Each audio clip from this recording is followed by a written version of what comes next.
ہمارے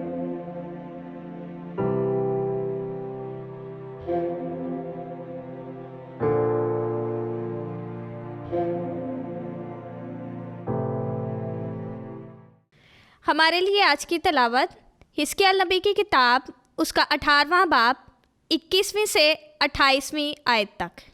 اگر شریر اپنے تمام کیے ہوئے گناہوں سے باز آ کر رجوع کر لے اور میرے تمام قوانین کو حفظ کر کے عدل و صداقت کا کام کرنے لگے تو وہ بالضرور زندہ رہے گا اور مرے گا نہیں۔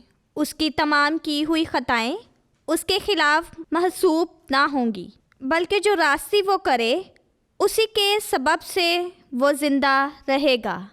کیا میری خوشی شریر کی موت میں ہے؟ مالک خداوند کا فرمان ہے اور اس میں نہیں کہ وہ اپنی روش سے باز آ کر رجوع کر لے اور زندہ رہے۔ پر اگر صادق اپنے صداقت سے برگشتہ ہو جائے اور گناہ کرے اور ان تمام مکروہ کاموں کے مطابق عمل کرے جو شریر کرتا ہے، تو کیا وہ زندہ رہے گا؟ صداقت کے جتنے کام اس نے کیے ہوں گے وہ محسوب نہ ہوں گے۔